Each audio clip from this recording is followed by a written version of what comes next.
Hello everybody, my name is Dave Whipple and you're watching Bush Radical.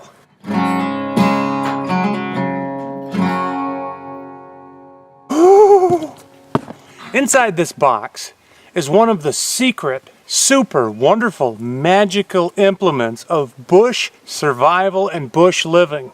What is this magical piece of gear inside this box that would help you survive in the deep bush? Let me show you.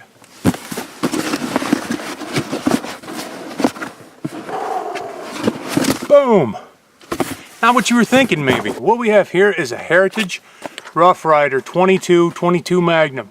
Maybe you're thinking, I thought it might be a knife, or I thought it might be a special piece of gear. So often the greatest things are overlooked because obviously they're too obvious, right? Obviously. With a small 22 pistol like this, if you go on a long trip into the bush, a long expedition, and you get lost, there's hardly anything that's gonna get you food easier than a fishing pole or a 22. A 22 is my favorite gun of all time. I don't own a ton of guns. I've got maybe 7 or 8 guns, and I'm not really a gun guy, but I love 22s. Probably half the guns I own are 22s.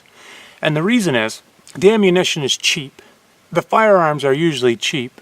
22s are generally quite accurate. A box of 50 rounds, even in today's market, will only cost you $5 to $7. Used to be you could get a brick of 500 shells for about $13, but those days haven't come back yet. Why do I think so highly of a tool like this in a bush situation? I want you to think of this. In the last 10 years, bushcraft has become a topic. It's become a course of study for people to learn and improve, and it focuses a lot on primitive type of skills and modern skills at the same time, but it tends to leave out certain things.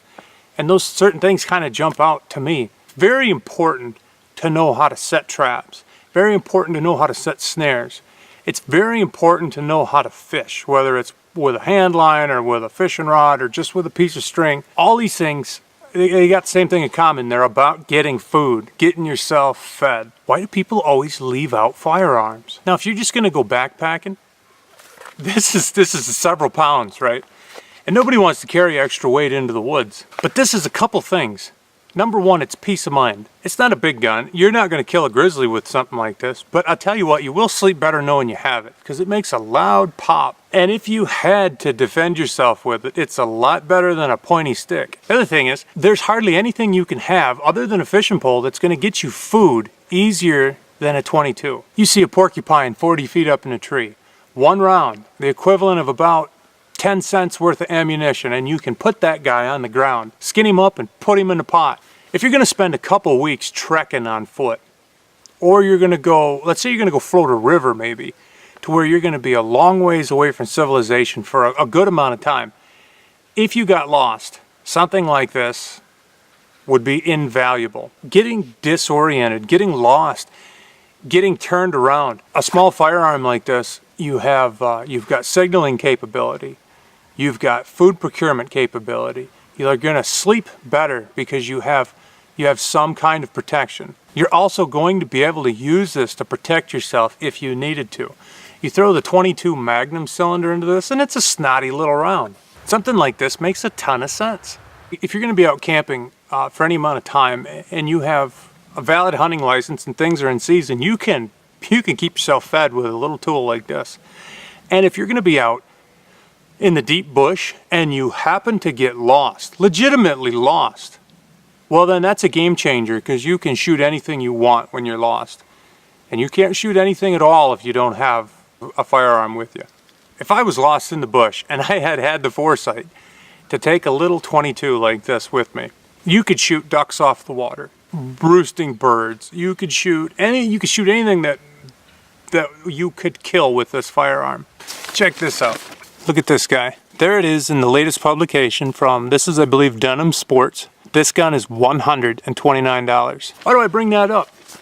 Well, I know no end of people who have a $150 knife. I know lots of people who have a $200 axe, a $500 backpack, $500 hiking boots. I know people that have $40,000 jet boats, $1,500 kayaks, $300 paddles, $100 dry bags, $1,000 tents, $400 trekking pants, $500 skis, $100 headlamps.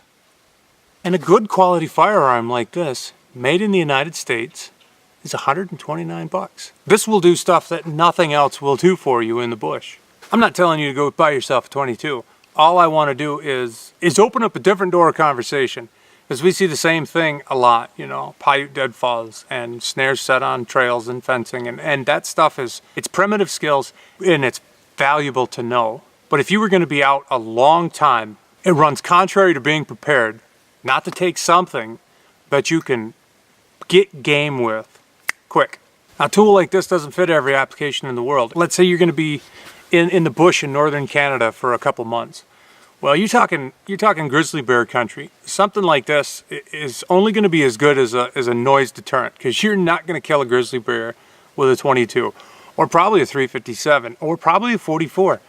A 12 gauge shotgun will blow a hole right through a grizzly. I've seen it in the Aleutian Islands. A guy I know named Per Johnson shot a large grizzly in his house. One shot. They're not indestructible, but you ain't going to kill one with one of these. So carrying an extra gun in big game country, big bear country, it's probably going to be redundant, because you're more than likely going to have a 12 gauge or a 375 or something with a lot of power already. If you're going out to practice your bushcraft skills, you probably don't need a gun.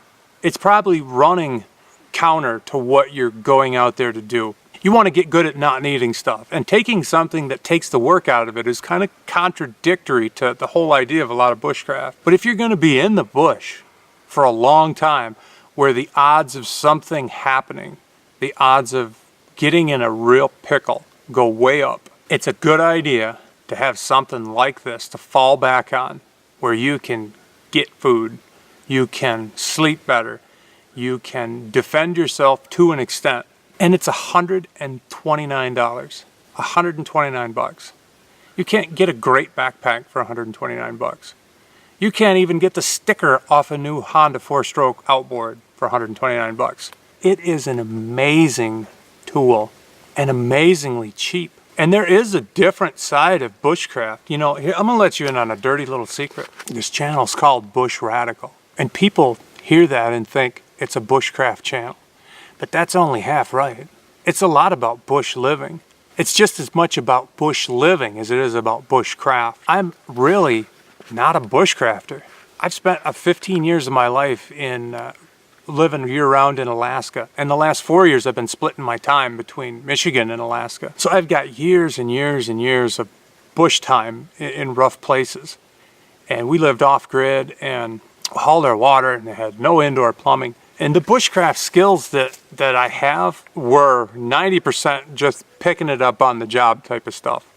I never studied bushcraft as a subject, like making a bow drill fire. I goofed around with a bow drill fire for like 8 years, and man, because nobody ever showed me the right way to do it, so I just kept doing it the wrong way. And what I wanted to do today is just take a different look at the mindset you might have going into a real deep bush situation for a long period of time, and how even though all the primitive skills in the world would serve you very well, something like this shouldn't be overlooked either.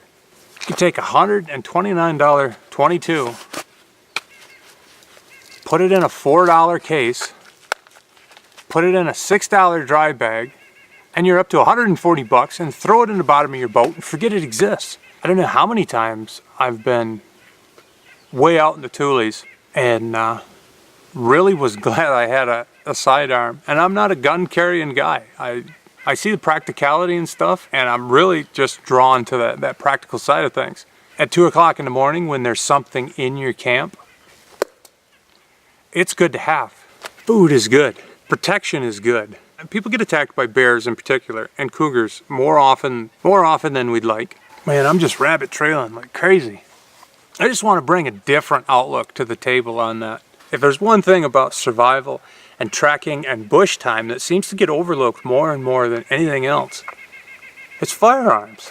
So thank you guys so much for watching. Hope that you guys have enjoyed this video about a different look at something that might be a good idea to take into the bush for a long period, and how a tool like this is often overlooked. And it's inexpensive compared to a lot of stuff in bushcraft and survival. Please feel free to comment on anything I do, and I always try to get back to you as soon as I possibly can. If you haven't subscribed yet, and you like what I'm doing, I invite you to subscribe over here in the corner or down below or something to that effect.